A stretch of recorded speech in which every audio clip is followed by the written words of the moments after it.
মুজিব পরিবারের সদস্যগণের নিরাপত্তা রহিতকরণ অধ্যাদেশ 2024-এর খসড়ার নীতিগত ও চূড়ান্ত অনুমোদন দিয়েছে উপদেষ্টা পরিষদ। বঙ্গবন্ধু পরিবারের সদস্যদের নিরাপত্তা আইন বাতিলের সিদ্ধান্ত।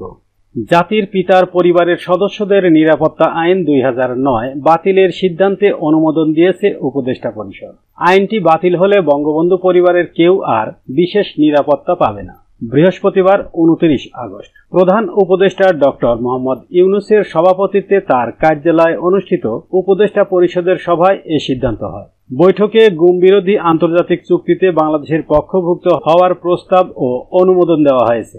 উপদেষ্টা পরিষদের বৈঠক শেষে এসব তথ্য জানান পরিবেশ, বন ও জলবায়ু উপদেষ্টা সৈয়দা রিজওয়ানা হাসান। প্রধান উপদেষ্টার কার্যালয় থেকে পাঠানো একটি সংবাদ বিজ্ঞপ্তিতে এ বিষয়টি জানানো হয়। বিজ্ঞপ্তিতে বলা হয়, জাতির পিতা বঙ্গবন্ধু শেখ মুজিবুর রহমানের পরিবারের সদস্যদের নিরাপত্তা প্রদান সংক্রান্ত বিধানসমূহ প্রশাসনিক ব্যবস্থায় কার্যকর করা সম্ভব নয় বিধায় আইনের কতিপয় বিধান বিলোপ সহ অন্তর্বর্তী সরকারের প্রধান উপদেষ্টার নিরাপত্তা বিধানের বিষয়টি সংযোজনপূর্বক বিশেষ নিরাপত্তা বাহিনী স্পেশাল সিকিউরিটি ফোর্স সংশোধন অধ্যাদেশ 2024 উপদেষ্টা পরিষদ বৈঠকে সর্বসম্মতিক্রমে অনুমোদন করা হয়েছে। এতে বলা হয়, বিগত সরকারের সিদ্ধান্ত অনুসারে জাতির পিতা পরিবার সদস্যগণের নিরাপত্তা আইন 2009 সালের 63 নম্বর আইন প্রণয়ন ও জারি করা হয়েছিল। পরবর্তী সময়ে 15/5/2015 তারিখে উক্ত আইন অনুসারে বিশেষ নিরাপত্তা এবং সুবিধাদি প্রদানের গেজেট জারি করা হয়। কেবল একটি পরিবারের সদস্যদের রাষ্ট্রীয় বিশেষ সুবিধা প্রদানের জন্য আইনটি করা হয়েছিল,